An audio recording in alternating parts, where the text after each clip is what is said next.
first road game of the year for the Hawkeyes, the start of Big Ten Conference football. And we are in prime time tonight under the lights.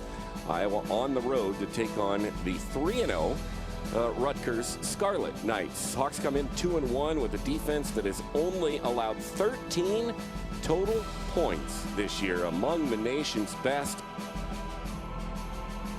We're the reigning Big Ten West champions. It's time to flag like it. Let's go. Fight for Iowa. 1, 2, 3. Fight for Iowa. This game presents two of the outstanding defenses in the Big Ten. Iowa's ranked 3rd, Rutgers 5th, with two of the best punters anywhere. And so to me, it's a game on for field position and which offense can move the ball consistently against one of those tough defenses. And we have a perfect night. Rutgers trying to improve to 4-0 for the first time in 10 years. Tonight is Scarlet Out. They're hoping for a packed house, a sold-out house of a little better than 50,000. We're underway from Piscataway. The Heartland is brought to you by University of Iowa Healthcare. Changing medicine, changing lives.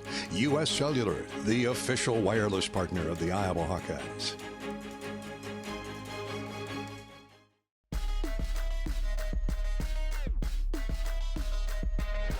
So here we are, 3rd down and 5. Here's Simon back to pass. He gets blitzed at the last. A throw downfield. It's caught. As Cooper DeJean had his back to the play, out of the gun. Here's the snap. One back in the backfield. Here's a throw to the end zone, and it is incomplete. Great defense by Riley Moss, the All-American. They went after Riley Moss, and they get a rejection. Here it is, the spot, and the kick is right through. And Rutgers has the lead at 3-0. 3rd down 8. Evan Simon is the quarterback. Kyle Monungai back in the backfield. Simon throws as he's hit. The ball is short and intercepted by Cooper DeJean. What a pick by Cooper DeJean. Returning at the 40, 35-30. He's at the 25. Great move to the outside. 20, 15, 10, 5. Touchdown! Touchdown, Iowa! You'll never see a prettier run than that unless it's from Niall Kinnick. Cooper DeJean with an over-the-shoulder looking back. Caught the ball as Simon was drilled as he threw into double coverage, and Cooper DeJean zigged and zagged his way to the end zone. Boy, that's a highlight film opener right there. As you described it, you will not see a prettier run. Cut all the way back across the field. Well, the guy played offense and defense in high school. He could smell that end zone from a mile away. The interception was magnificent as Lucas Van Ness laid the lumber on Evan Simon, and that's one he wishes he had back. And the Hawkeyes have the lead at 7-3.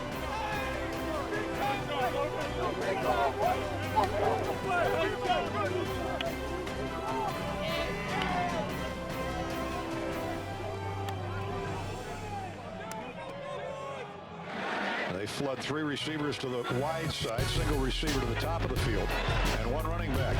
Joe Evans, this might be his moment. Well, good protection. They throw to the underneath receiver, and he gets a first down out of Crawford. Fumbles the ball. It's picked up by Kayvon Merriweather. He's going to score. No flags. The Hawkeyes have scored another defensive touchdown. Oh, what a hit, what a hit, what a hit.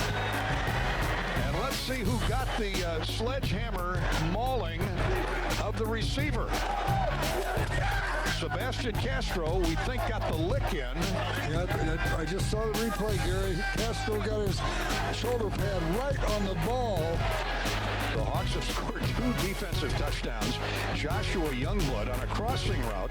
He was the sole receiver on the far side of the field.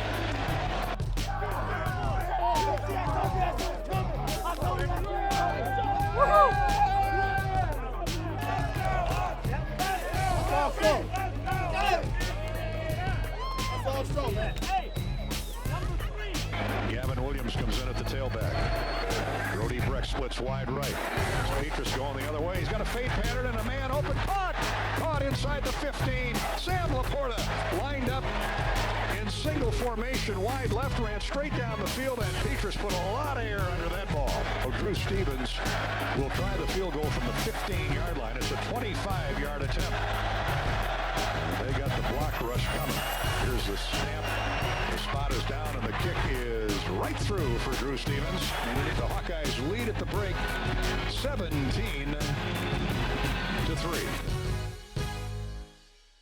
The Heartland is brought to you by Iowa's corn farmers of the Iowa Corn Growers Association and Iowa Corn Promotion Board. When corn grows Iowa, Iowans win. Hy-Vee, the official grocery partner of Iowa Hawkeyes football.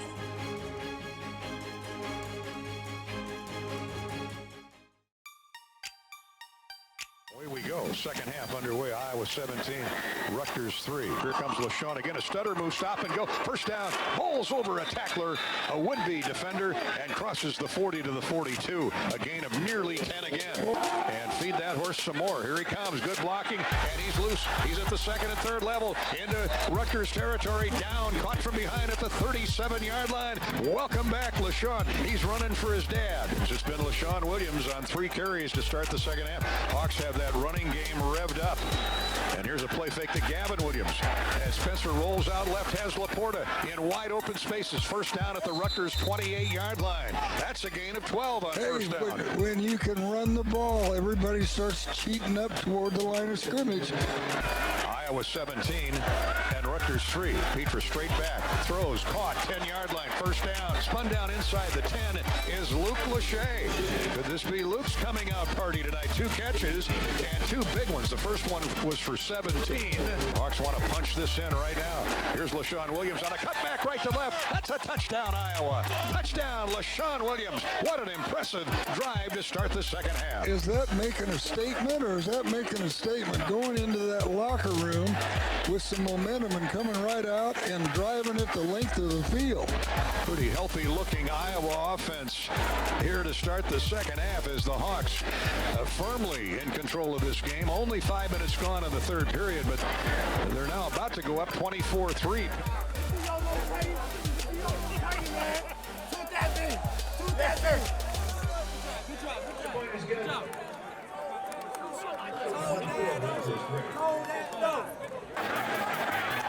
Here's the snap. They fake on the handoff to Crookshank and barreling across the line of scrimmage. Joe Evans, untouched. Tattoos. Johnny Langan. I think he's going to ask for a replacement at quarterback. Let me go back to tight end, Coach. That is a mallet. You're not going to trick him. He is just amazing. And now Rutgers going with a no huddle. Play fake to Brown. Here's Simon back to pass. Picked off by Kayvon Merriweather. Kayvon Merriweather playing center field. He's back to midfield. Cuts back to the 45 of Rutgers. 1st and 10 Iowa there off the 3rd defensive turnover forced by Iowa tonight. Boy, and that is playing center field. He's set right in the middle like a safety should. And that quarterback has been hit a few times. And I think he's got some happy feet because he threw that right into double coverage. He threw it flat-footed, too. Riley Moss had the coverage.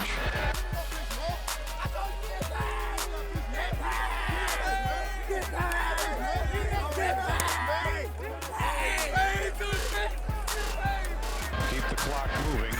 Wind down to a minute to go in the third period. Simon, double pumps. Now he's going to be sacked.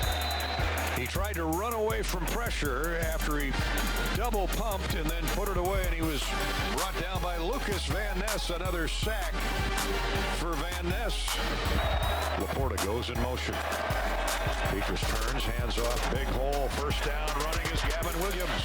To the Rutgers 40, now down to the 38-yard line. Gigantic hole off the right side.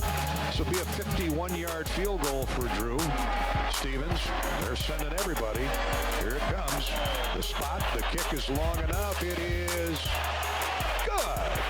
It hit the upright, hit the left upright, and kicked through. Carom through, and the Hawkeyes go back up by 17, 27-10. End of the game, and the Hawks win at 27-10 over Rutgers, who loses for the first time this season. Both teams now 3-1. 3, 2, 1.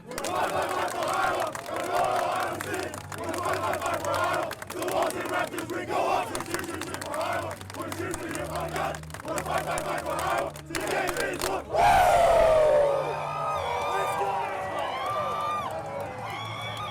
First of all, congratulations. Road win. That's big. Big Ten win. That's big as well. Most importantly, I think we improved and grew, and that we got to keep our foot on the gas. There's still a lot of room, a lot of things we can do better, but to go on the road, night game, all that stuff, good job.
Dear Hawkeye supporters, when I chose the University of Iowa as my new home, I had a vision of what it would be like. Today, in my final season, I can tell you that all the support I've received in my time here has exceeded all of my expectations. Iowa athletics truly is a family. My motivation as I pursue my 4th national title this season is more than just winning. Being a Hawkeye is about more than just me. When I'm in that circle, standing in the center of a sold-out Carver Hawkeye Arena, the best place in the whole world to wrestle, I might be one wrestler in the black and gold, but I know that I am representing an extended family. A family that has helped to provide me an opportunity to compete to the best of my ability. I am motivated by our record-setting fan base and by our generous donors who take our dreams and vision for what we want to achieve and make them a reality through their support. That's what builds a championship culture. Your support has put me in position to chase a 4th national title, and for that opportunity, I want to say thank you. Thank you for allowing me to chase my dreams in the best environment that I could possibly imagine. Go Hawks.